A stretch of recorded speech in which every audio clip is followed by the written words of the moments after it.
হাসিনে একটা কাজ আমার খুব পছন্দ হয়েছে, একটা কাজ ঠিক করে গেছি আমার, সেটা আমি আজও সমর্থন দিই। কি বলবো আমি? হ্যাঁ, রাজাকারের সঠিক তালিকাটা করে গেছি। দিয়েছে দুনিয়ার তুচ্ছ জ্ঞান করেছে, মানে সাধু সন্ন্যাসী না, কর্মের উপরে এত তাগিদ দিয়েছে ইসলাম। তাহলে কর্মজীবন সব আছে, অন্য ধর্মের মধ্যে এটা নাই। ইসলাম আপনাকে সব বাদ দিয়ে এটা করতে বলেনি। ইসলাম বলছে যে আপনি যে কথাটা মনে রাখবেন সেটা হলো একজন ডিসি সাহেব, এসপি সাহেব, কোনো কর্মজীবী চাকরিজীবী, সরকারি চাকরি করে, সরকারি বাসভবন ব্যবহার করে, নিরাপত্তা আছে, পরিষ্কার আছে। বাইরের একটা লোক না জানিয়ে যদি ডিসি সাহেবের বাড়িতে আসে, বাইরে দাঁড়িয়ে থাকে, বুঝতেও পারবেন না এটা তার নিজস্ব বাড়ি নয়, পরিষ্কার। কিন্তু যিনি থাকেন তিনি জানেন সরকারি চিঠি আসার আগ পর্যন্ত এখানে এই বাড়িটা ব্যবহার করার অধিকার আমার। চিঠি আসলেই শেষ, এখান থেকে চলে যেতে হবে। এক সেকেন্ড দেরি করার, একদিন দেরি করার উপায় নেই। সরকারি চাকরিতে 1-2 ঘন্টা, একদিন দেরিও করতে পারে দুনিয়া। কিন্তু আপনি দুনিয়া ব্যবহার করবেন, আপনি জানেন, জানতে হবে যেটা আমার নয়, এই গরু আমার নয়। আমি যতক্ষণ এখানে আছি আল্লাহর বিধান, ততক্ষণ এটা আমার দায়িত্বে, কিন্তু আমার নয়, এটার মালিক আরেকজন। এই বাড়ি আমার নয়, এই গাড়ি আমার নয়, লোহা লস্কর এগুলি আমার নয়, সম্পদ আমার নয়। আল্লাহর ভয়ে যতক্ষণ এটা আমি দুনিয়া আছি, ততক্ষণ এটা আমার দায়িত্বে আছে, আমি ম্যানেজার। সেই জন্য যার যেটুকুন হক সেটা বুঝিয়ে দিবে আল্লাহর ভয়ে। সেই জন্য আল্লাহ পাক জানাই দিয়েছেন, ফালইউকাতিল ফি সাবিলিল্লাহিল্লাযীনা ইয়াশরুনাল হায়াতাদ দুনিয়া বিল আখিরা ওয়া মান ইউকাতিল ফি সাবিলিল্লাহি ফায়ুকতাল আও ইয়াগলিব ফাসাউফা নুতিহি আজরান আযীমা। দুনিয়াকে যারা বিক্রি করে দিয়েছে আখিরাতের বিনিময়ে, তারা কি শীত লাগলে ল্যাপগা দেয় না?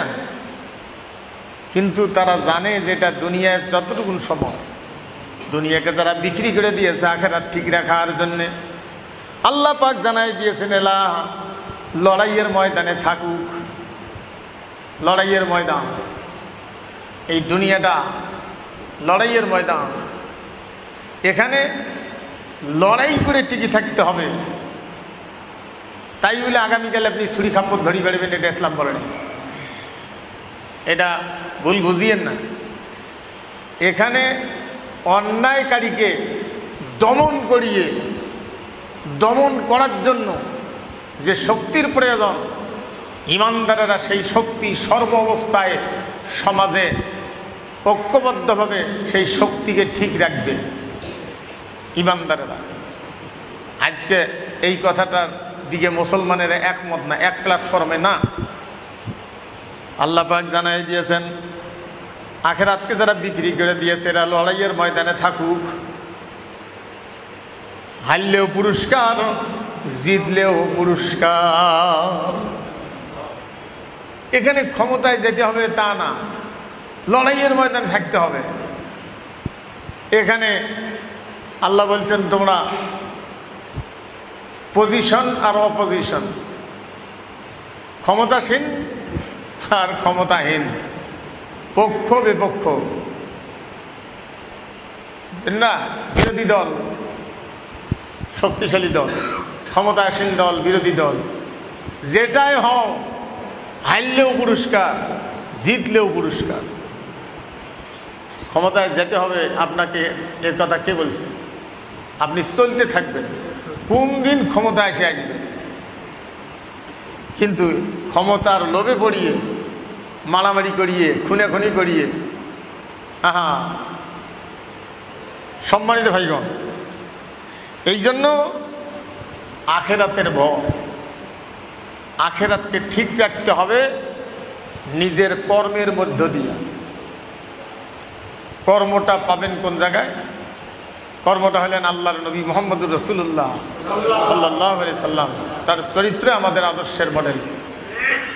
সম্মানিত ভাইয়েরা, এই জন্য একজন মানুষকে ছোটবেলার থেকে আখেরাত কি জিনিস এটা শিক্ষা দিতে হবে। আমার আব্বা যখন পড়ছিল সেই বইটা আমরা পড়ে দেখছিলাম। আব্বা তখন ছেলে মানুষ ছিল, আমরা তো তখন নাই দুনিয়ার, এটা তো দুনিয়ার নীতি। তা বালক নূর একটা বই আছিল, আমাদের ক্লাসে ছিল না, অনেক আগের কথা, এটা অনেক আগে জানেন। বালক নূর ক্লাস 1-এ মনে হয় পড়াইতো। ওই বইটার মধ্যে একটা কবিতা আছে, আরবি বিদ্যা আমাদের অমূল্য রতন, সকলের আগে শিখি করিয়া যতন।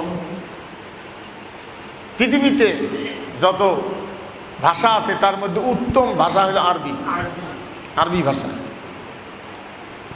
ছোটবেলার থেকে একটা বাচ্চাকে শিক্ষা দিতে হবে, একটা সাবজেক্ট থাকবে তার দুনিয়া কি জিনিস, আখিরাত কি জিনিস, হালাল হারাম শিক্ষা ব্যবস্থা এটা থাকতে হবে, চরিত্র তৈরি করে দিতে হবে। সেই জন্য যারা আল্লাহর আদর্শ অনুযায়ী চরিত্র তৈরি করেছে তার কর্মী বাহিনীর কথাটা বোঝেন, আল্লাহর আদর্শ অনুযায়ী নিজে চলে, তার কর্মী বাহিনীকে সেই ট্রেনিং দেয়। তারা যদি কোথাও দাঁড়িয়ে থাকতে বলে, একবারে ব্রেক, মিছিল যাচ্ছে দাবার ব্রেক, একবারে ব্রেক। সেখানে আলোচনা হয়, নেতাকে সম্মান জানায়। আপনারা জানেন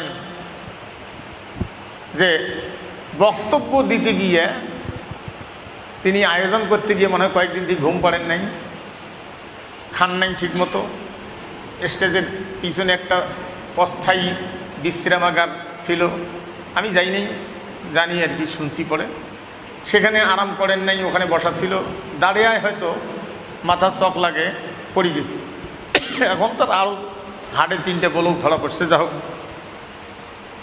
তা ওখানে আরাম করার সুযোগ পান নাই, তিনি পড়ে গেছেন। পড়েও তিনি বক্তব্য দিচ্ছেন। এই আয়োজন, হাজার হাজার কর্মী বাহিনী এটা দেখে কান্নায় অস্থির হয়ে পড়েছে। ফেসবুকের মিডিয়ায় দেখা গেছে, এটা চোখের পানি। আর এই কয়েকদিন আগে যারা আসলেই নেয়, যাদের কোনো চরিত্র তৈরি করার কোনো সিলেবাস নাই, খালি ক্ষমতার দরকার। 2-3 দিন আগে ওই দক্ষিণ অঞ্চলের কোন জেলা, চট্টগ্রাম না কোনটা বা মিটিং হওয়ার ধরছিল, নেতা এমন পীড়ন দিছে নেতা দৌড়ে তেতাল না পায়। নেতার পীড়নটা দেখছেন আপনারা কেউ?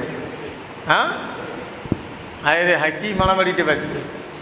আর কোরআন বলছে ইজ্জত আর সম্মান কার? সম্মান ইজ্জত 3 জনার। কয় জনার? 3 জনার। ওয়ালিল্লাহিল ইজ্জাতু ওয়ালিরাসূলিহি ওয়ালিল মুমিনিন। এক প্রকার লোক এটা জানে না, ওয়ালাকিন্নাল মুনাফিকিনা লা ইয়ালামুন। ইজ্জত আল্লাহর, সম্মান কার? সম্মানের আরবি হলো ইজ্জত, আইন দিয়ে, কিন্তু ইজ্জত আরবি আলিফ দিয়ে নয়, হানজে দিয়ে নয়, বলে ইজ্জত। ওয়ালিল্লাহিল ইজ্জাতু, ইজ্জত সম্মান কার জন্যে? আমরা এই শব্দটা অনেক ব্যবহার করি, জানি না। ইজ্জত শব্দটা আরবি, কোরআনের ভাষা, বাংলা হলো সম্মান। এই ইজ্জতটা যদি আপনি বাংলা মনে রাখতে পারেন, সম্মান, কোরআনের যত জায়গায় ইজ্জত শব্দ আছে আইন দিয়ে ইজ্জত আপনার মুখস্থ হয়ে গেল। ইজ্জত সম্মান, হ্যাঁ। ওয়ালিল্লাহিল ইজ্জাতু, ইজ্জত সম্মান হলো কার জন্যে? ওয়ালি রাসূলিহি, কার জন্যে? রাসূলিহি। ওয়ালিল মুমিনিন, 3 নম্বর কার? বিশ্বাসীদের, মুমিনদের। 3 নম্বর সম্মানটা হলো মুমিনদের। সেই জন্য মুমিন অসুস্থ হলে, মুমিন যদি ব্রেক করতে বলে ব্রেক, মুমিনকে সম্মান দেয়। আর বাকিগুলা নেতা রাজনীতি করে খাওয়ার জন্য কর্মীর চরিত্র তৈরি করে না, সেই জন্য কর্মী ধরিয়ে মঞ্চতে পিটে। তাহলে তিন প্রকার লোকের তিনজনের সম্মান, আল্লাহ, রসুল, মুমিন। ওয়ালাকিন্নাল মুনাফিকিনা লা ইয়ালামুন, কিন্তু মুনাফিকেরা এটা বোঝে না, বুঝছেন না? মুনাফিক। এই জন্য কোরআনুল কারীম পড়তে হবে, বুঝতে হয়। যে মসজিদে কোরআন ডাইরেক্ট হাতে নিয়ে আলোচনা করে না, পিসের গল্প দিয়ে, কিস্সা কাহিনী দিয়ে, আজগুবি কথা দিয়ে শেষ করে, বুঝছেন না? সেই মসজিদে জুমার নামাজটা পুরে আদায় হবে না। কেন? কোরআনের ডাইরেক্ট আলোচনাটা হল না। কারণ খুতবাটাই দিয়েছেন কে?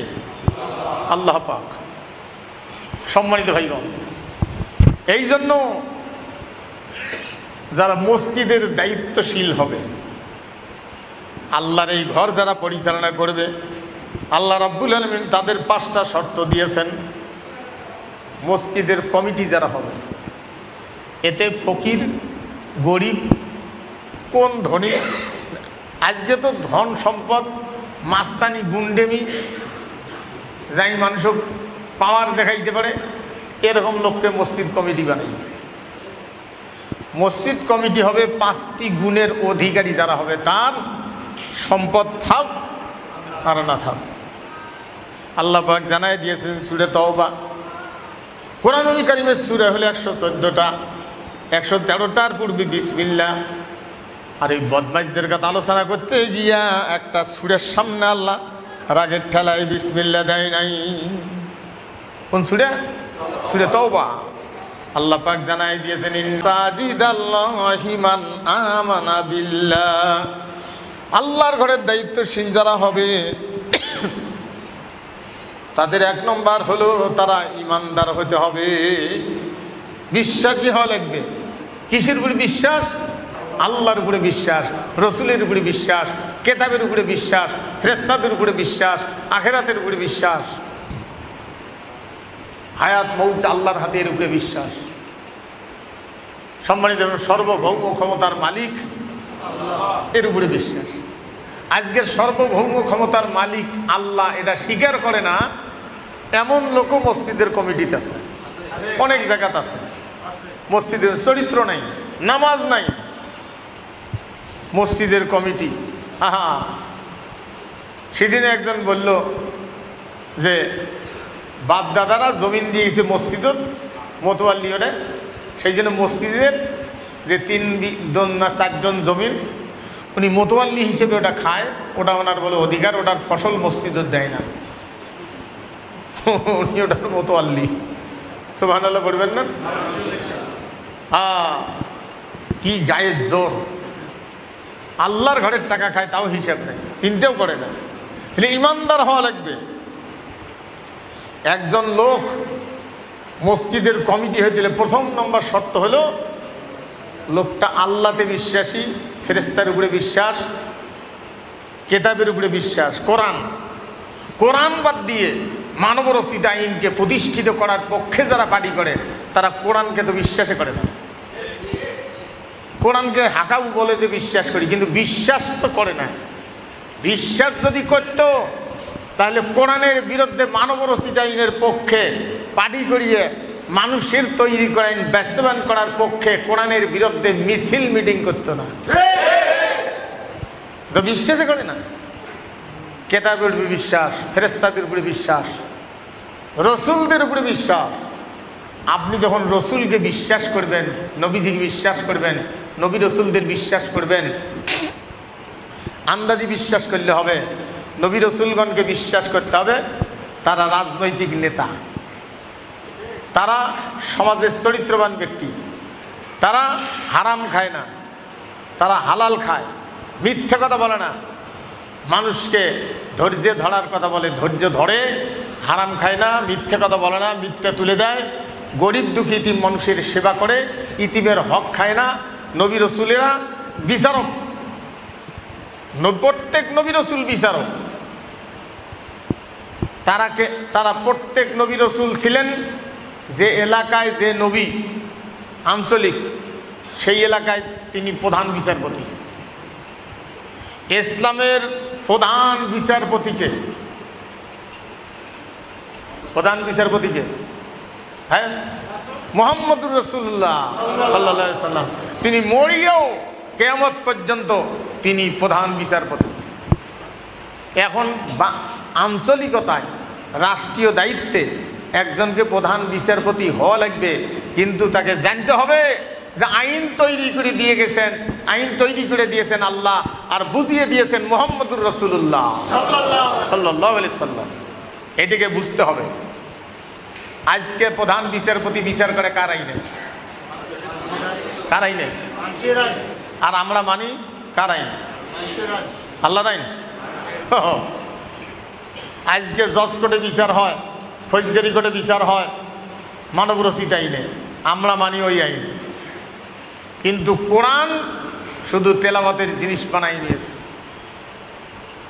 প্রধান বিচারপতিকে বিচার করতে হবে কোরআনী আইনে। এখন বিচার যদি করতে যায় প্রধান বিচারপতি, আর সংসদের এমপি মন্ত্রীরা যদি থাকে কোরআন বিরোধী, উনি করতে পারবে? হ্যাঁ। সেই জন্য সংসদে বিল পাস করতে হবে, কোরআনী আইনের পক্ষে বিল পাস করতে হবে, তাহলে না প্রধান বিচারপতি বিচার করতে পারবে। আমরা খালি হাঁকাউ করলে তো আর হবে না। বিচার হচ্ছে মানুষের আইনে, বিচার করবে যিনি, তিনিও মানুষের আইন দিয়ে বিচার করবেন। আপনি বিচার চাচ্ছেন, বিচার প্রার্থী হয়েছেন মানুষের আইনে, আর সেখানে কোরআন পড়ি মুনাজাত করি আল্লাহ কোন আল্লাহ বিচারটা যেন সঠিক হয়, হয়তো হ্যাঁ উল্টে মুনাজাত কবুল হয় না।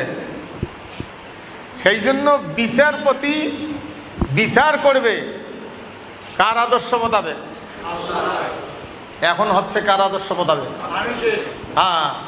কিছু মৌলবি বেতেন নামাজ 1 রাকাত না 3 রাকাত না 10 রাকাত না 9 রাকাত এগুলি নিয়ে ঝগড়া, হাত এড়ি বানব নেড়ি বানব, রফি আদান কর্ম না কর্ম, তারপরে মিলাদ পড়বো না পড়বো, পাঞ্জাবি ফাড়া হবে না গোল হবে, তারপরে জুমার নামাজের আগে কাবলাল জুমা আছে না নাই, চুল ছিঁড়ে একেবারে তর্ক শুরু হয়ে গেছে। ফেসবুক দেখবেন ভাসি গেছে। আরে বিচার হচ্ছে কার আইনে? এই বিষয়গুলি নিয়ে ফেসবুকে আজকে দলবদ্ধভাবে মৌলবীরা বসে বান্দা মুরগির কাছে যায়, ওই দেখ মুরুগ আছে না পাকা খরখর খরখর করে। কিছু সুনেতি মৌলবি বড় বড় নামধারী আলেম, আমি বলবো না নাম কারো, এগুলি আজকে লাগিয়ে গেছে ওগুলোর পাশে। মানবরচিত আইন দিয়ে বিচার হচ্ছে, এটা তুলে দেওয়া, কোরআনী আইন প্রতিষ্ঠিত করা কত বড় ফরজ। আজকে এই পক্ষে না থাকিয়ে, এটার পক্ষে না থাকিয়ে সুলসুলে আব্দুলের মতো ঘরে আর এই নামাজ নিয়ে মাসলা মাসাইল নিয়ে ঝগড়া বাজায়, কি দুরবস্থা। তাহলে বিচার হচ্ছে কার আইনে? প্রধান বিচারপতি বিচার করে কার আইনে? মানুষের আইনে।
আল্লাহুম্মা সাল্লি আলা সাইয়্যিদিনা মাওলানা মুহাম্মদ ওয়া আলা আলি সাইয়্যিদিনা।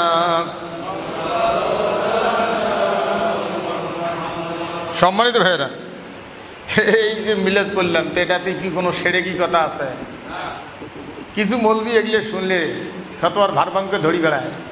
আরে বাপরে বাপ, যেই মিলাদ পড়ে নাজায়েজ নাজায়েজ। তুই কি বুঝলি এটি নাজায়েজ? আল্লাহুম্মা মানে কি? হে আল্লাহ সাল্লি আলা সাইয়্যিদিনা, আমাদের নেতা, আমাদের রাজনীতিবিদ, আমাদের আদর্শের মডেল, হ্যাঁ আমাদের বন্ধু, আমাদের প্রিয় ব্যক্তি, আমাদের হৃদয়ের স্পন্দন সাইয়্যিদিনা মাওলানা মুহাম্মদুর রাসূলুল্লাহ সাল্লাল্লাহু আলাইহি সাল্লাম, এগুলো নিয়ে লাগিয়ে গেছে মিলাদ। সম্মানিত হইগণ, আর একদল আজকে পথ কত সোজা, বাইসাইকেল মোটর সাইকেল। এখন বাইসাইকেলের প্রচলন কমে গেছে। পার্টসের দোকান, সাইকেল পার্টসের দোকান অনেকগুলি আসছিল, 20-30 জন কর্মচারী। এখন সাইকেল কমে যায়, গাড়ি ঘোড়া বেশি, হ্যাঁ সাইকেল পার্টসের দোকান বেশি চলে না, বিলুপ্ত, প্রায় বিলুপ্তের কাছে। অল্প কয়েকটা দোকান আছে, তাও ওই টড়া নাকি বসে থাকে, বুঝছেন না? আর সেই সময় আরও আগে যখন রংপুর ছিল, এই কোর্ট কাছারি, কুড়িগ্রাম মহকুমাটা ছিল না, জজকোর্টের বিচার চাইতে গিয়ে আমার বাপেরা সেই নাগেশ্বরীর থেকে হাঁটি কুড়িগ্রাম, ওখান থেকে রেল লাইন ভাত বান্ধিয়ে আনতো, সিঁড়ে মুড়ি বান্ধিয়ে আনতো, বারান্দাত বসি খাইত। এগুলো গল্প করছিল আমাদের কাছে। হাঁড়ি বাতিল ধরিয়ে আসতো, আগের দিন 2-3 দিন আগে রওনা দিত। আজকে কোর্টে বিচারের হাজিরা আছে, 3 দিন আগে সিঁড়ে মুড়ি ধরি হাঁটি রওনা দিত। তারও আগে আরও কত কঠিন ছিল, ঘোড়া গাদা খচ্চরে চড়িয়ে। হাদিস যখন গোটাইছে, সহজ না, খালি আলোচনা করলেই তো আজকাল চিংড়ি মাছের মতো কোনো কোনো বক্তা মানে মৌলবি লাফায়, এটা নাজায়েজ, ওটা নাজায়েজ, এটা নাজায়েজ। হ্যাঁ, একটা হাদিস বলার সময় রাসূল সাল্লাল্লাহু আলাইহি সাল্লামের কাছে ধরেন 10 জন বা 5 জন লোক ছিল। এই 5 জন নবীজি বিদায়ের পরে, একজন পঞ্চগড়, একজন রাজশাহী, একজন আসাম, আর একজন ইরান, এই গোটা পৃথিবীতে সেল্লি ছিল। এরা যে 5 জন লোক ছিল, হাদিসটা যাচাই করার জন্য হাঁটা ঘোড়া গাদা খচ্চর ওই লোকটার কাছে গিয়ে জিজ্ঞেস করছিল, আপনি কি হাদিসটি বলার সময় নবীজির সামনে ছিলেন? বলে হ্যাঁ। কি বলছিল? বলে এই বলছিল। যদি 5 জনের কথা এক না হয় হাদিসটা নিতেন না, অথবা বলতেন হাদিসটা দুর্বল অথবা সহি। 5 জনের কথা যখন এক হয়ে যায়, তাহলে এই 5টা লোকের কাছে যাও কত কঠিন। আবার আমার বাপেরা বলছিল যে কলার পাতার মধ্যে হাড়ির কালি করিয়ে, বাঁশের কঞ্চি কাটিয়ে, আঙ্গুল দিয়ে নানান কিছু করিয়ে এগুলি লেখাপড়া শিখত। কলার পাতা দিলে আপনারা জানেন, কাগজ কলমের প্রচলন ছিল কম। সিলেট, আমরা তো পরে সিলেট পাইছি, মাটির সিলেট, পরে কাঠের সিলেট, এগুলো যাই হোক। সেই সময় তারা হাতে লেখিয়ে 4 জন ব্যক্তি বসিয়ে, উল্লেখযোগ্য 4 জন, ইমাম আবু হানিফা মানে নেতা আবু হানিফা, তার আরেকটা নাম আছে আবু হানিফা, মানে কি হানিফের বাবা। আবু হানিফা তার নাম নয়, হানিফের বাবা। তা আমার বেটা একদিন কইলাম, মেজর ডাক যে আবু মালিহা, হ্যাঁ আমার নাম তো মাহমুদ। হ্যাঁ তুই মালিহার বাপ মাস। আবু মালিহা কাছে তো বোঝাই নেই। আবু মানে কি? আবু মানে কি? হ্যাঁ, এখন আবু হানিফা, তারপরে ইমাম হাম্বল, তারপরে ইমাম শাফি। হ্যাঁ, এরা বসিয়ে একত্রিত করিয়ে কোনটা বাদ দেওয়া যাবে, কোনটা রাখা যাবে, এলে কোরআন হাদিস গবেষণা করিয়ে কিছু মাসলা মাসাইল দিয়ে গেছেন। তারা কিয়ামত পর্যন্ত যে ব্যাংকিং ব্যবস্থা, এত সব কিছুর ব্যাখ্যা কিয়ামত পর্যন্ত আরও হবে, এগুলো তো দিয়ে যান নাই। তাদের জীবনে যেটুকুন সম্ভব, কিয়ামত পর্যন্ত কোনো ব্যক্তি যদি হায়াত পায় আর ইসলামের ব্যাখ্যা লিখতে যায়, তার তো হায়াত শেষ হয়ে যাবে, তবু এটা শেষ করা সম্ভব নয়। কুল্লাউ কানাল বাহরু মিদাদাল লিকালিমাতি রব্বি লানাফিদাল বাহরু ক্বাবলা আন তানফাদা কালিমাতু রব্বি ওয়ালাউ জিনা বিমিসলিহি মাদাদা। আল্লাহ পাক জানেন, হে রাসূল আপনি পরিষ্কার করে বলে দিন, দুনিয়ার মানুষ শোনো, গোটা দুনিয়ার গাছগুলি যদি কলম বানাও, পালিগুলি যদি কালি বানাও, আর কোরআনুল কারীমের ব্যাখ্যা যদি লেখা শুরু করো, এগুলো কলমকালি শেষ হয়ে যাবে। এই পরিমাণ কলমকালি নিয়ে আবার যদি লেখা শুরু করো, সেগুলোও শেষ হয়ে যাবে, তবু আল্লাহর কালামের ব্যাখ্যা লেখা শেষ হবে না। সম্মানিত ভাইগণ, সেই কোরআন, সম্মানিত ভাইয়েরা, আজকে তাদের পাইলে মানুষে গাইলে মাযহাব না যায়, তোমাকে কে কইছে মাযহাব? মাযহাব তুমি একজনের গবেষণা মানতে পারো না মানতে, কোরআন হাদিস গবেষণা করি তুমি চলো। একজন ব্যক্তি পথ জানে, এখান থেকে 20 গ্রাম কেমন করে যাওয়া লাগে, ওই একাই চাইতেছে, অসুবিধা কি? আর একজন জানে না, তাই যদি মানুষকে জিজ্ঞেস করে, তাহলে তার না জানা ব্যক্তিকে কাউকে জিজ্ঞেস করিয়ে পথটা ঠিক করে নিতে হবে না? মাযহাব এই জিনিস আপনারা বোঝেন। এগুলো নিয়ে যে ফেকড়াবাজি শুরু হয়ে গেছে, যা হোক, যুগে যুগে মুসলমান মুনাফিকেরা ইসলামের এমন ক্ষতি করেছে যেগুলো কাফেরেরা পর্যন্ত করে নাই। কাফের ফেল। সম্মানিত ভাইগণ, যুগে যুগে বড় বড় আলেমদেরকে তারা শাসন ক্ষমতার লোভে, গদির লোভে তারা সহ্য করতে পারে নাই। ইরাকের বাদশাহ, ইরাকের শাসক কে ছিলেন আবু হানিফার সময়? ইমাম আবু হানিফাকে যে ধরল, জেলখানায় ঢুকেল, হ্যাঁ, খলিফা মনসুর। ইতিহাস কেমন করে ভুলে যান, কতদিন আলোচনায় ছিল। খলিফা মনসুর ইরাকের শাসক, বাগদাদের শাসক। বর্তমান যেটা ইরাক আছে তার চাইতেও বড় ছিল, হয়তো ইরান ছিল কিনা, ওগুলি ইতিহাস তো অতগুলো বলতে পারবো না। বাগদাদের খলিফা মনসুর তখন কোরআনী আইন গদি ঠিক রাখার জন্য নিজের দলীয় লোক হত্যা করলেও, নিজের রাজনীতিবিদেরা, পক্ষের লোকেরা কাউকে মারলেও তাকে খালাস করা যেন যায়, কোরআনী আইনের কিছুটা কাটছাট করেছে, কিছু কেটেছে, গ্যাপটা নিজের তৈরি করা আইন দিয়ে পূরণ করেছে খলিফা মনসুর। এবার গোটা দেশে একটা ডিমডাম ফিসফাস শুরু হয়ে গেল।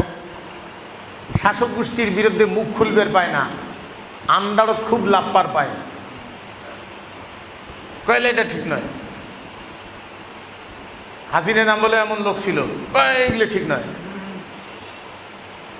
ঠিক নয়, তা নামিস না কেন? বাগদাদের খলিফা মনসুর তার গদি ঠিক রাখার জন্য চিন্তা করলো কি করা যায়, আইনটা ঠিক রাখতেই হবে।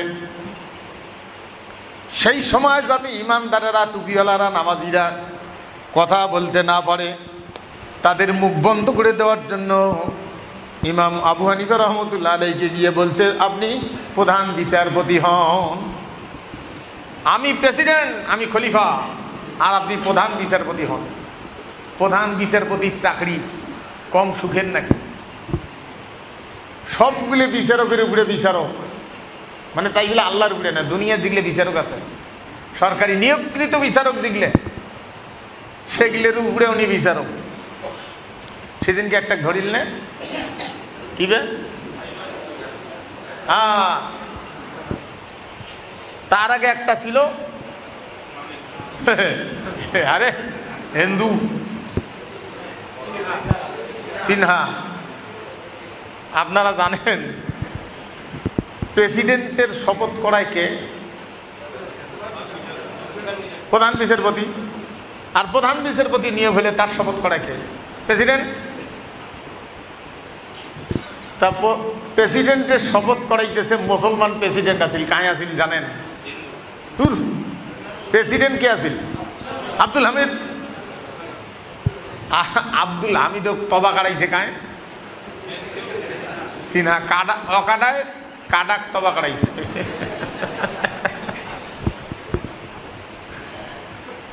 হাইরে তবা কাটে রে, বুঝছেন না?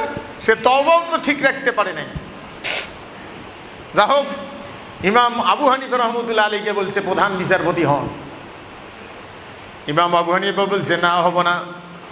প্রধান বিচারপতি হলে কার আইনে বিচার করতে হবে? আল্লাহর আইনে।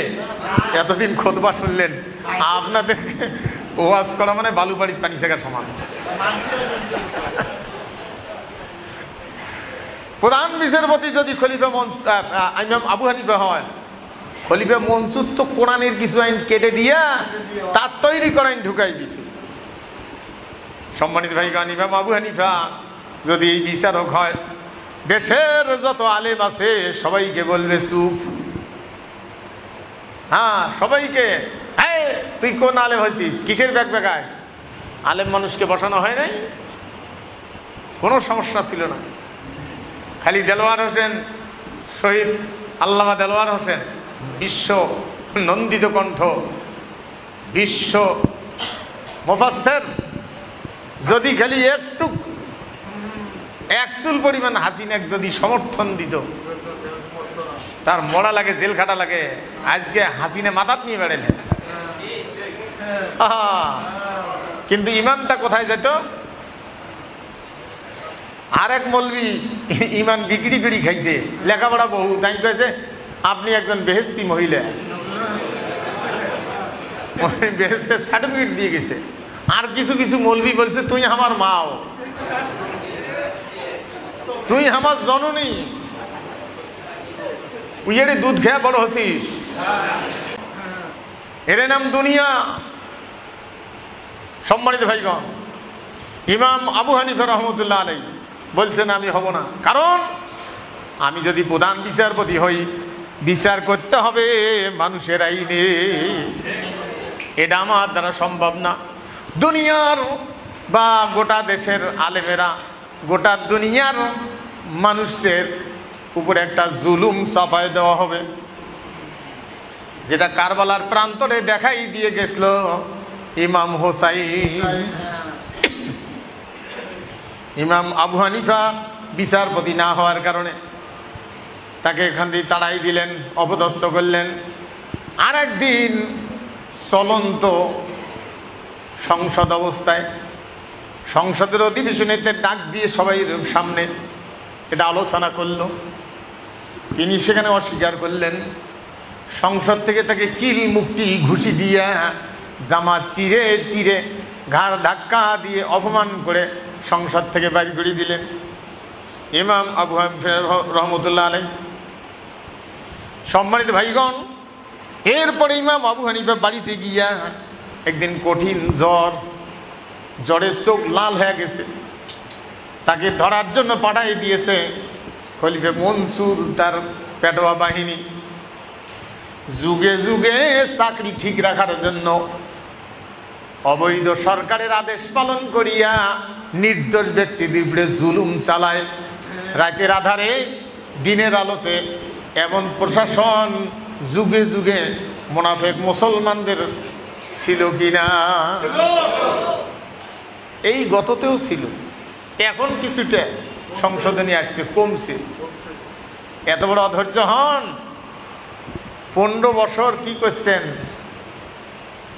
আর এখন এত এই 1 বছরে কত সমালোচনা শুনবেন। হায় রে দুনিয়া, সমালোচনার হিসাব নাই। ইমাম আবু হানিফা রহমতুল্লাহ আলাইহিকে ধরতে গিয়ে দেখে জ্বর, উঠতে পারেন না, কোমরে রশি লাগায়া। আরে আজকে বাম জিগলে নেতা খুনি জিগলে ধরা পড়ছে, ওগুলো পায়ের মধ্যে ডান্ডা বেড়ি নাই, হাতও হ্যান্ডকাপ নাই। আজকে দীপুমণির পাঁচ ডান্ডা বেড়ি নাই। আরো যেগুলো পুরুষ নেতা আছে ওগুলোর পাঁচ ডান্ডা বেড়ি নাই। আর ডান্ডা বেড়ি পড়া ছিল এটিএম আজহার সাহেবকে, ডান্ডা বেড়ি পড়া ছিল। হ্যাঁ হ্যাঁ, হ্যান্ডকাপ পড়া ছিল আল্লামা দেলওয়ার হোসেন সাইদিকে। এগুলো অপরাধী। আহারে দুনিয়া। ইমাম আবু হানিফাকে হাতে রশি লাগায়া গাড়ির পিছনে বাঁধে যখন নিয়ে যায়, জ্বরের ঠেলায় যখন পড়ে গেছে, ছেঁচড়ে নিয়ে গেছে। কিছু দূর যাওয়ার পরে মরে যায় নাকি, কারণ আসামি মরে গেলে তো শেষ হয়ে যায় শাস্তি। এই জন্য আবার সেখানে খাড় করাইছেন। এইভাবে দাঁড় করাই নিয়ে গিয়া জেলখানায় রাখছেন। তারপরে সেখানে ঠিকমতো খাইতে দেন, ঔষধপাতি নেই। তিনি সেখানে বলছেন না আমি বিচারপতি হব না। বিচারপতি না হওয়ার কারণে, রাজি না হওয়ার কারণে সকাল সন্ধ্যা তারে ধরে পিটাইতেন, বাইর করে পিটাইতেন। এতেও তিনি রাজি হচ্ছেন না। চিন্তা করলেন কি করা যায়। গদি ঠিক রাখার জন্য দুনিয়া লুবি খলিফা মনসুর, যুগে যুগে মোনাফেক শাসকেরা গদির লোভে পড়ে বড় বড় আলেমদের উপরে নির্যাতন চালা। ইমাম আবু হানিফাকে চিন্তা করলো কি করা যায়। খলিফা মনসুর চিন্তা করলো কি করা যায়। তার মাকে নিয়ে এসে মায়ের সামনে দাঁড় করায়া ছেলেরে পিডাইবি। মা দুঃখিনী যেন সন্তানের মহব্বতে সন্তানকে বলে বাবারে একটু শান্ত হও, আপাতত চাকরিটা নিয়ে। মায়ের সামনে যখন মাকে দাঁড় করায়া নিয়ে এসে দাঁড় করায়া ছেলেরে যখন পিটায়, মা চোখের পানি ছেড়ে দিয়ে বলছে বাবারে আমি তোর মা গর্ভে ধারণ করেছি, প্রসব করেছি, দুধ পান করাইছি, আমি তোমাকে জানাই দিচ্ছি বাবারে ডাং খেতে খেতে মরে যা। তবু ইমাম আবু হানিফার এই যে তৈরি করা আইন দিয়ে বিচার করতে হবে, কোরআনী আইন বাদ দিয়া, এই চাকরি বাবা তুমি নিও না। সম্মানিত ভাইগণ, আজকে এগুলো বিষয়ে আলোচনা না করে, কোরআনী আইনের ব্যাপারে আলোচনা না করে মুনাজাত কর্ম নানা কর্ম সেগুলো নিয়ে ব্যস্ত। এক এক না করে বলবি চিংড়ি মাছের মতো লাফায়। সম্মানিত ভাইগণ, এরপরে যখন পীড়ন বেশি শুরু করেছে, মা দুঃখিনী ধৈর্য ধরতে না পারিয়া শেষে বলছে বাবা রাত থাকতে পারবো না, আমার মনে হয় তোমার সাথে আমার জীবনের শেষ দেখা, আর কোনো দিন তুমি আমাকে দেখবে না, আমিও তোমাকে দেখবো না।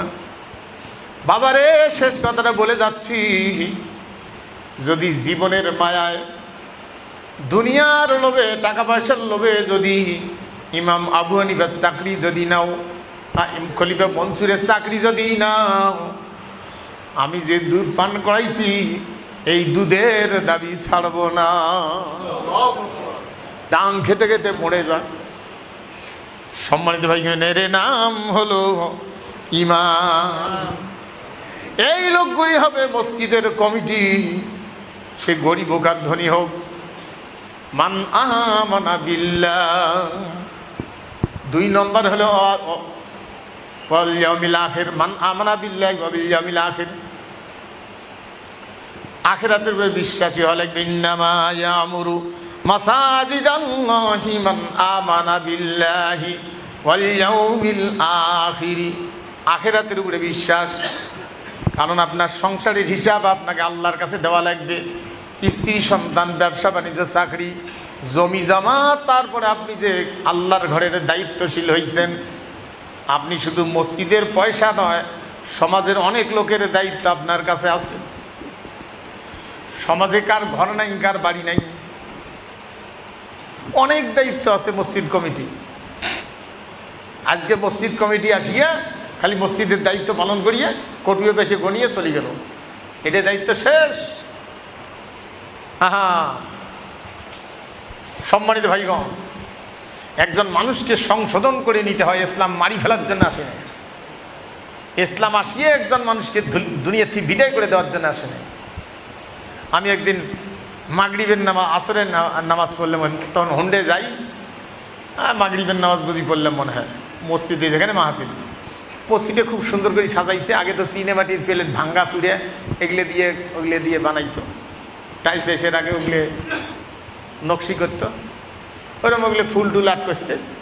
মসজিদের সভাপতি সেক্রেটারি ওটা ঘুরি ঘুরি দেখাল, হুজুর এই যে সুন্দর মসজিদ করতে বেরো।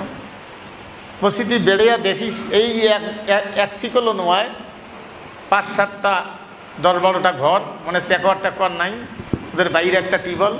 আমি ভাল করি দেখি পায়খানাও নাই, কিচ্ছু নাই। তো লোকগুলো কইলাম যে এইগুলো বাড়ি কার? আমাকে আরও সভাপতি সেক্রেটারি ওগুলো বলিয়েন না, ওগুলো কোনো জাতভাত নাই।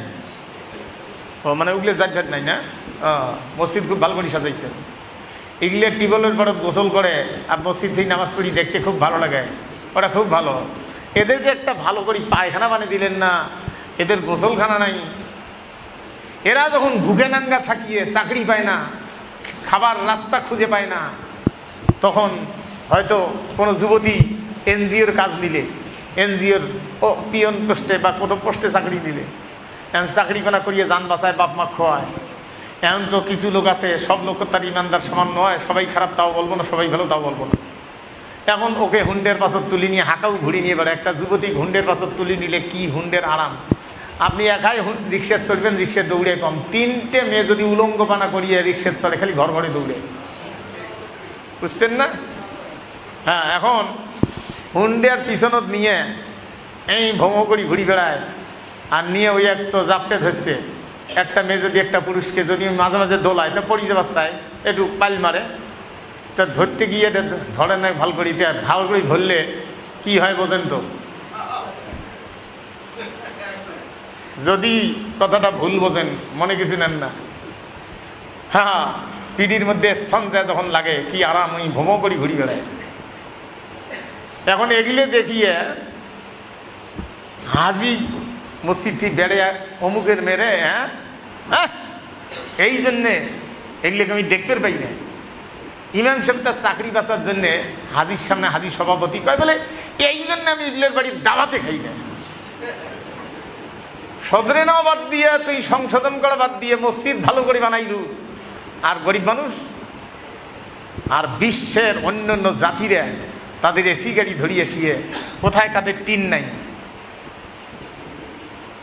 ইউনিয়ন পরিষদের লোক যাতে পায়খানা বাইরত না করে, গোটা ধনী মানুষ বাদ দিয়ে গরিব মানুষ যাদের পায়খানা নেই তাদের রিং সেলাম বিদেশি টাকা দেয় না, অন্য জাতিরে দেয় না। আর চেয়ারম্যান মেম্বার অধিকাংশগুলো, বেশি সবাইও বলবো তা না, বেশিরভাগ চেয়ারম্যান মেম্বার পায়খানাগুলো খায়, বুঝছেন না? মানে কথাটা আমি একদিন ভাত খাওয়ার বসি, সেকেন্ড বক্তা ওয়াজ করতেছে, করতেছে যে আমার ইউনিয়নের চেয়ারম্যান ইউনিয়নের সবাই পায়খানা খায় ফেলাইছি। আমি ভাত খাওয়া বাদ দিয়ে আরও ভাত ঢোকে, ওই কথা শুনি। পরে কয় যে আপনারা খারাপ মনে করেন না, যেগুলো রিং সেলাপ দিছে সবগুলো চেয়ারম্যান খায় ফেলাইছে, বেঁচে গেছে। মানে এগুলো কথা, পায়খানা খায় ফেলাইছে বলুন। হ্যাঁ, এরা বেঁচে থেকে খেলো, হ্যাঁ, আর মুসলমান এগুলো দিল না। বিশ্বাস থাকলো তোমার, কি জন্য আসছে দুনিয়া? ছোটবেলায় কবিতাটা পড়ছিলাম, মনে আসছিল, ওই যে ক্লাস 4-5 মধ্যে পড়ছিলাম, ওই বইটা আপনারা জানেন। নদী কবু নাহি পান করে নিজ জল, নদী নিজের জল নিজে পান করে না। নদী কবু নাহি পান করে নিজ জল, তরুগণ নাহি খায় নিজ নিজ ফল। গাবি কবু নাহি করে নিজ দুগ্ধ পান, কাষ্ঠদগ্ধ হইয়া করে পরের অন্নদান। স্বর্ণ করে নিজ রূপে অপরে শুভিত, বংশী করে নিজ সুরে অপরে মোহিত। শস্য জন্মাইয়া নাহি খায় ফল ধরে, শস্য জন্মাইয়া নাহি খায় জল ধরে। জলের মধ্যে কত ফল আমরা ছোটবেলায় ছিঁড়ি খাইছি, ভ্যাট ভুট ঢ্যাপ কয় কাই নানান কিছু। এলে কাউকে ঠুকরিয়া দেখে যায়, নেলপান না এত বড় লম্বা লম্বা, ওইলে তুলি তুলি খাইছি চ্যাংড়া মানুষ আমরা। জোকও আসলো তখন। হ্যাঁ, এখন শস্য জন্মাইয়া নাই খায় জল ধরে, সাধুর ঐশ্বর্য ধন, সাধুর ঐশ্বর্য ধন মানে পরকালের ধন, শুধু পরহিত তরে। তখন আমরা মনে করছি ছোটোবেলাতে যে সাধু টাধু জিগলে ঘটি নাটি নোটা ধরি করে উঠলে, আরে এখন তো দেখি আমি নিজে সাধুর ঐশ্বর্য ধন সাইনবোর্ড উবি নিয়ে বেড়াইতেছি, আমি সমাজকে বুঝাইতেছি আমি কারো হক খাই না, মিথ্যা কথা বলি না, গীবত গাই না, মানুষের হক আদায় করি, জনকল্যাণমূলক কাজ করি, সাধুর ঐশ্বর্য ধন শুধু পরহিত তরে। আমার টুপি দাড়ি দিয়ে আমি দেখাইতেছি এটা, আর বদের হাড্ডি বেশিরভাগ মুসলমান। তোমার মাথার কিসের টুপি? ঈদের নামাজত আসলে জিগলে চান্দাখোর, জিগলে হারামখোর, ঘুষখোর, ওগুলো আলাদা করে দেওয়া লাগিল হয় যে তোমরা ঈদের দিন জুতে টুটে দিয়ে ডাঙ্গা যাবে না, তা সে তোমরা আলাদা হয়ে নামাজ পড়ো, আমার সাথে কানেকশন দাও, কিন্তু একটু সাইড হও, ঘুষখোর নামাজের ভিতরে থাকিস না, নামাজ কবুল হবে না।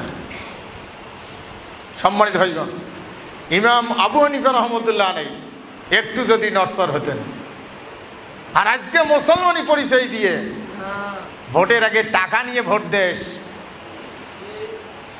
টাকা নিয়ে ভোট দেয়। হায়রে দুনিয়া। আমি একদিন কুড়িগ্রাম ডিস্ট্রিক্টের কোনো এক জায়গায় মাহফিলে গেছি, তা দাড়িপাল্লার প্রার্থী বলছে, ভাই সকালবেলা ক্যাম্পাসে গেছি, তো আমার সাথী যেগুলো ছিল, আমার যেগুলো ক্যাম্পাসের সাথী থাকে, 40টে পরোটা খাইছে, এত বড় বড় পরোটা, একটা লোকে 40টে পরোটা খাইছে, উনি খালি কেবল নাস্তা করছে। তো হোটেলওয়ালা বলে দেখি কইছে, ভাই ডাইলের দাম দেওয়া লাগবেন না, খালি পরোটার দাম দেওয়া। ও বলে দাড়িপাল্লার ক্যান্ডিডেট বলে কইছে, এতগুলো পরোটা খালু, বলে আপনার খাসি নাকি? বলে উপরওয়ালার খাসি। কি করলু কি তুই? ইমানদার ব্যক্তি হওয়া লাগবে, আখেরাতের উপর বিশ্বাস থাকা লাগবে। আজকে মসজিদ কমিটি আখেরাতের উপর বিশ্বাস থাকে, বেশিরভাগ মসজিদ কমিটির আখেরাতের উপর বিশ্বাস নাই। হ্যাঁ, সেই জন্য মসজিদ কমিটি হওয়া লাগবে সেই লোককে যে ব্যক্তি কোরআন শুনলেই বুঝতে পারে, আরবি ভাষা জানা চাই, তা না হলে ইমাম যে বলবে অনেক কবে যে ইয়ে চাকরি হওয়া যান না, কলে রাজনীতি করে। আরে তোমাদের রাজনীতির কেন্দ্রস্থল হলো তোমাদের নেতার ভবন। কি ভবন ওগুলো আমি খবর নেই, ওগুলো আপনারা জানেন। তোমাদের রাজনীতির উৎপত্তি হলো, ওগুলো করার দরকার নেই, বুঝছেন না? ওগুলো ভেজাল। এখন নেতার বাড়ি, নেতার অফিস, এইগুলো ওদের জায়গা, ভবন।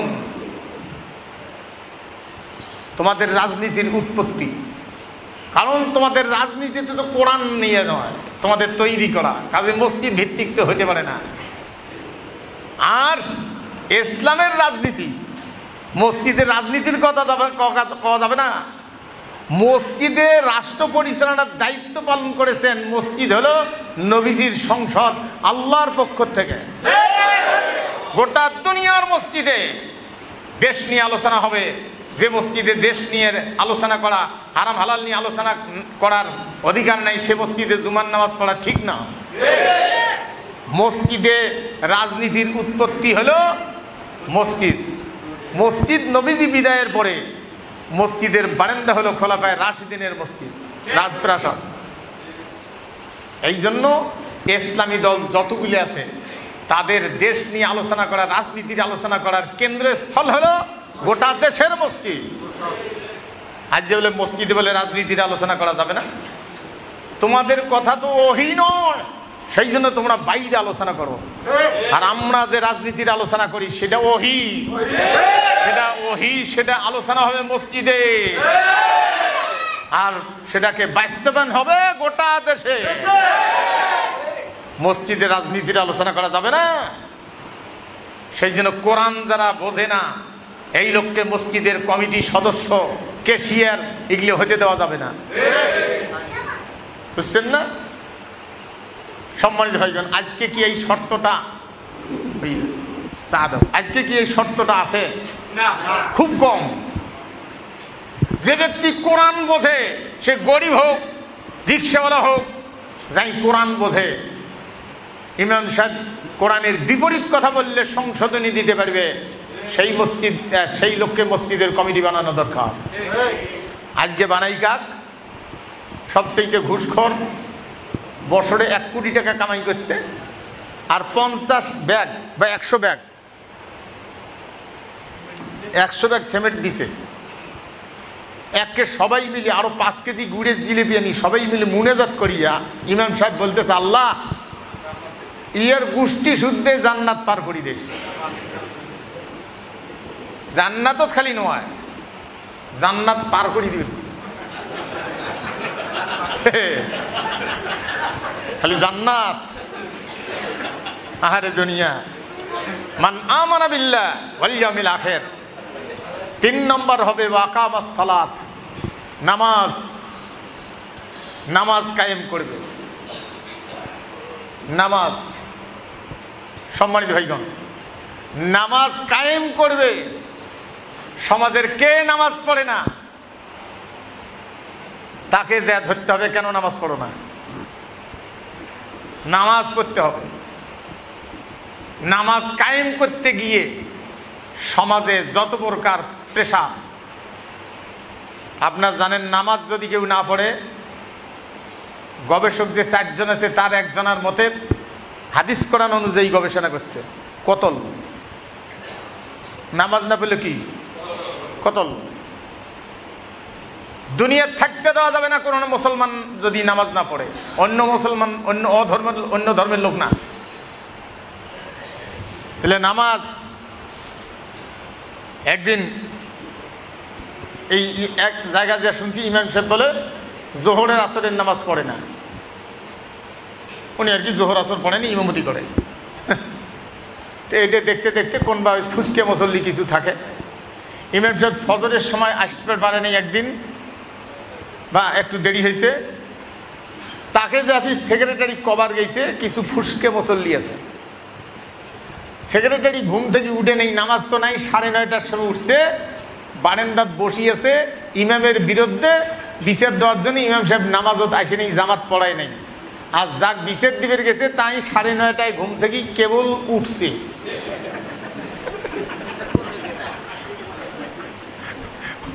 উঠিয়ে ফোকাস করি সেক্রেটারি ধরাইছে, ধরে আসিয়ে শুনছে কাজের মেয়ে যা বলছে, বারান্দাটা লোক বসিয়েছে আপনার জন্য।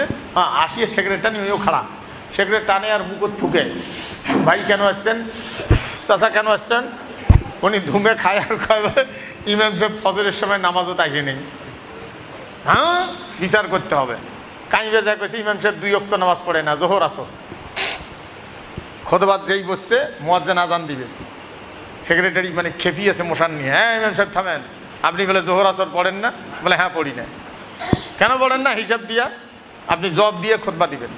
তাহলে আমি জবাব দিব, আমি জোহর আসর পড়ি না 2 ওয়াক্ত 24 ঘন্টায়, কিন্তু আপনি যে 5 ওয়াক্তই পড়েন না। হ্যাঁ, সমাজ জিজ্ঞেস করছে মুসল্লি যে 5 বেশি না 2 বেশি? বলে 5 বেশি। বলে তার বিচার কার আগে হবে? আগে সেক্রেটারির বিচার। বুঝছেন না? হাইরে দুনিয়া।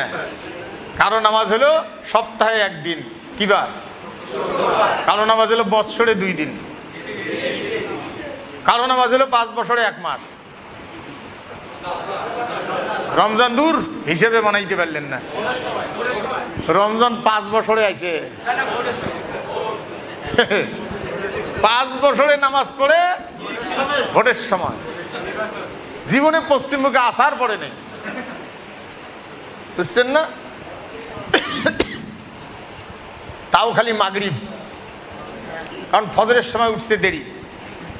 লালমনিত ওয়াজ করতে গিয়ে শুনছিলাম অনেকদিন আগে, গম বুনাইয়া পাখি যাতে না খায় অনেক ভোতা তৈরি করি, বুড়ে 7টার গাদ দিয়ে খাড়া করি থই, পাশা দিয়ে বাড় দিয়ে। তো ভোটের ক্যানভাস করি রাত 12টায়, শীতের রাত, রাস্তা দিয়ে না আসি, সোজায় আসলে 1 কিলো, ঘুরিয়ে আসলে 3 কিলো, সোজায় হাঁটতে ধরছে।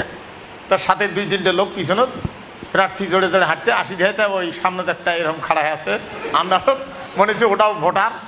ওটা সালাম দিয়ে মোসাফা করে দিয়েছে, আসসালামু আলাইকুম, ভোটার সাথে মোসাফা করে। সাথের লোকগুলো হুজুর হাসতে হাসতে গোমবাড়ি সুৎসি উঠপেট পাই না, ভোটার সাথে মোসাফা করলো। হ্যাঁ, আর অন্য সময় চিনিস না। সম্মানিত ভাইগণ, তাহলে নামাজ 5 বছরে 1 মাস নামাজ পড়ে, এরকম নামাজি আছে না নাই?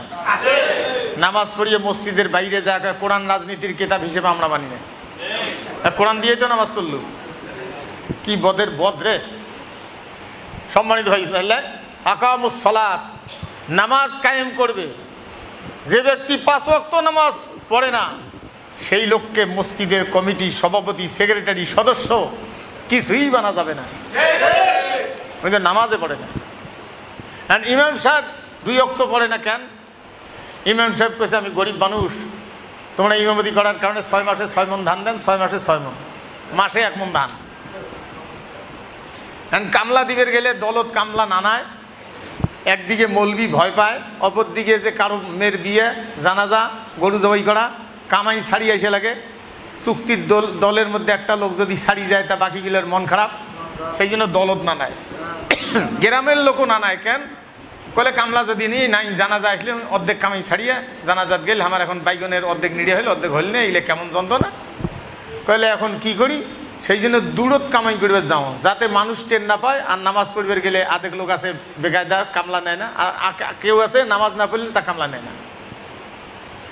সেই জন্য জোহর আসর বাদ দিছ।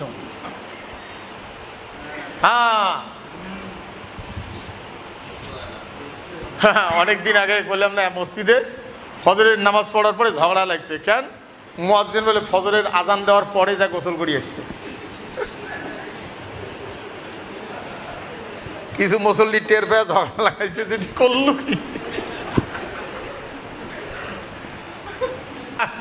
রাগের দাবড়ে থেছে। চপ, একটা কথা কবেন না, বেতন দেন 1,500 টাকা, 2টা সোয়া মোট, 5 ওয়াক্ত আজান দেওয়া লাগে, এশার নামাজ পড়িয়ে ট্রাকের মাল আনলোড করিয়ে 2টা পর্যন্ত কামাই করিয়ে ওই টাকা দিয়ে জীবন বাঁচাও।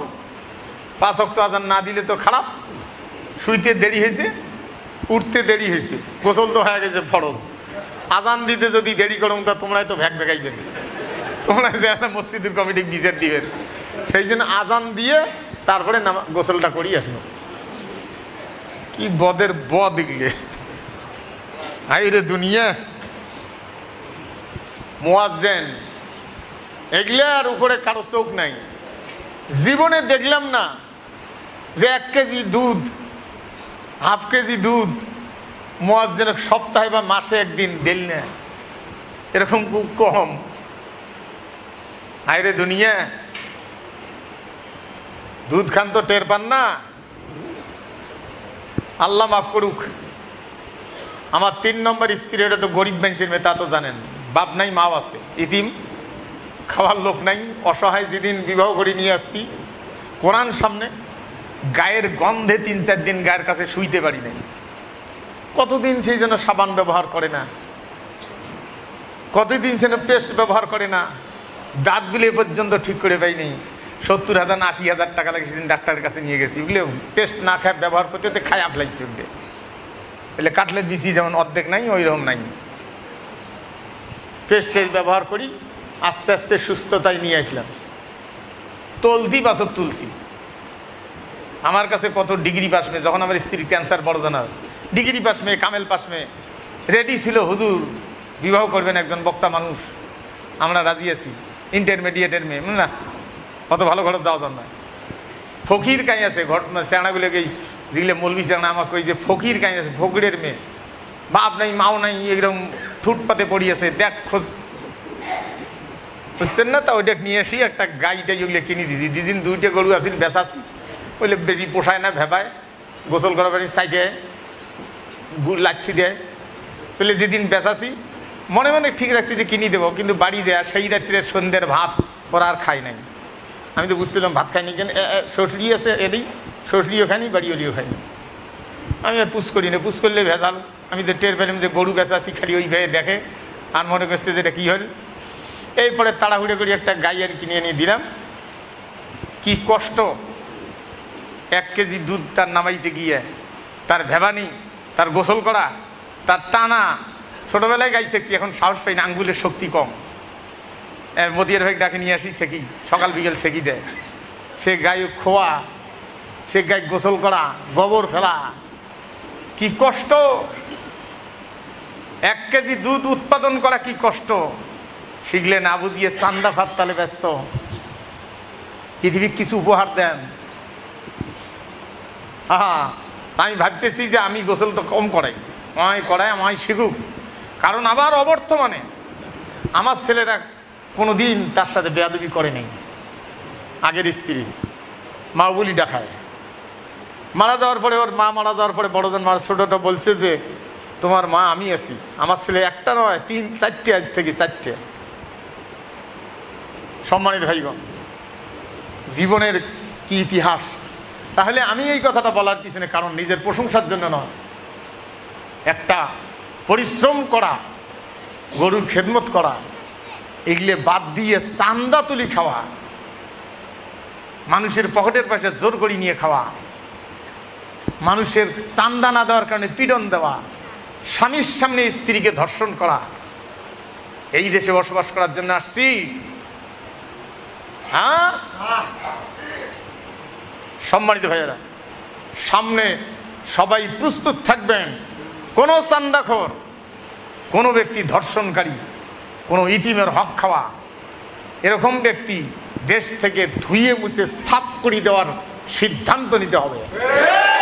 সেই পরিবেশ তৈরি করতে হবে। সেই জন্য মসজিদ কমিটি 3 নম্বর হবে আকামুস সালাত, তারপরে হবে জাকাত। জাকাত ব্যবস্থা সমাজে কায়েম করতে হবে।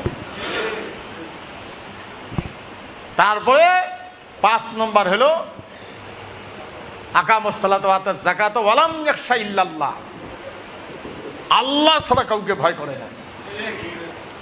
মসজিদ কমিটির 5 নম্বর শর্ত হবে এরা আল্লাহ ছাড়া কাউকে ভয় করে না। এই গুণের অধিকারী যদি কোনো রিক্সাওয়ালা হয়, কামলাওয়ালা হয়, ঠেলাগাড়িওয়ালা হয়, তাকেই সভাপতি সেক্রেটারি বানাইতে হবে। কোনো হোমরা সোমরা আল্লাহর আইন মানে না, নাই নামাজ, নাই পর্দা, বুঝছেন না? এই সমস্ত লোককে মসজিদের এত পবিত্র জায়গা ঘরের কমিটি বানা যাবে না। সম্মানিত ভাইগণ, এগুলো বেশি করে বললে ফির আমারে সমস্যা, তা আমার সমস্যা আমি মনে করি না বলে, বুঝছেন না? সম্মানিত ভাইগণ, কোরআনের ভাষা না বুঝলে যাই হয়। আল্লাহ বলছেন ওয়ালাম ইয়াখশা ইল্লাল্লাহ, আল্লাহ ছাড়া কাউকে ভয় করা যাবে না। এই ঘর কার? হ্যাঁ, হাসিনে একটা কাজ আমার খুব পছন্দ হয়েছে, একটা কাজ ঠিক করে গেছি আমার, সেটা আমি আজও সমর্থন দিই। কি বলবো আমি? হ্যাঁ, রাজাকারের সঠিক তালিকাটা করে গেছি।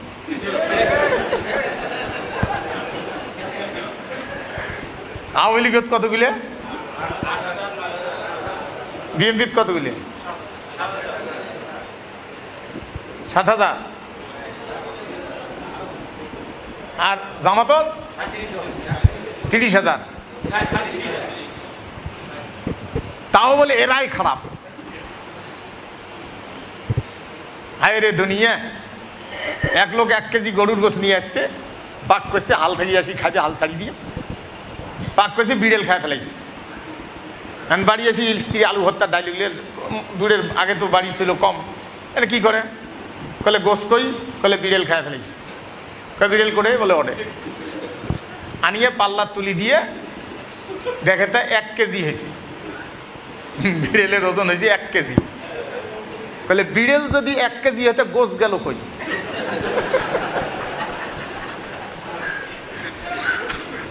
আর যদি গোস 1 কেজি হয় তা বিড়েল গেল কই? স্ত্রী হয়েছে বেকায়, কি কই? আবুল খায়ের সাহেব একবার ভোটত দাঁড়াইছে দক্ষিণ অঞ্চলে, ওই ইউনিয়নত বলে 5,000 রাজাকার। জামাত ইসলাম রাজাকার কয় মানছে, তাহলে 5,000 বলে রাজাকার, ভোট পেয়েছে 300। মৌলানা ভোট পেয়েছে কয়শো? 300। ঝাঁপে বেড়ায়, বলে 5,000 যদি রাজাকার হয় তা মোর ভোট কে 300? তাহলে বাকি ভোটগুলো গেল কই? আজ যদি রাজাকার 5,000 হয়, না ভোট যদি 300 হয়, তার বেশি রাজাকার বলে গেল কই? হায় রে, বিড়েল ওজন করছি নিয়ে যায় বাড়ি হলা, বলে বিড়েল যদি 1 কেজিতে গোছ গেল কই? হ্যাঁ, আল্লাহ ছাড়া কাউকে ভয় করা যাবে না। এখন মসজিদ কমিটি ইমাম সাহেব সাজেশন দেয়, এখন বলেন তো মসজিদের সভাপতি কে হবে? মসজিদের সভাপতি কে হবে? ইমামদার। এখনো চিনলেন না? আরে সভাপতি তো ইমাম, মসজিদের সভাপতি তো ইমাম। এই গুণগুলো তার ভিতরে নাই? নাই, সবারই আছে তা বলবো না, কারোই নেই তা বলবো না। তাহলে সভাপতি হলো ইমাম। এখন সভাপতি যে দাড়ি মোছ কিচ্ছু নাই, নামাজ নাই, বুঝছেন না? হায় রে দুনিয়া, কি আর বলবো। হয় মসজিদের সভাপতি আর থুইছে ইমাম, ইমাম হচ্ছে কর্মচারী। সম্মানিত ভাইগণ, তাহলে মসজিদের দায়িত্বশীল হবে ওয়ালাম ইয়াখশা ইল্লাল্লাহ, আল্লাহ ছাড়া কাউকে ভয় করে না। তাহলে সভাপতি কে হবে? ইমাম। আজকে ইমাম আছে, সভাপতি এই কথা বললে ভুল বুঝবেন না এই মসজিদের কথা। আপনাদের এলাকার মসজিদের সভাপতি দেখেন আরেকজন, যে বদের হাড্ডি বেশিরভাগ।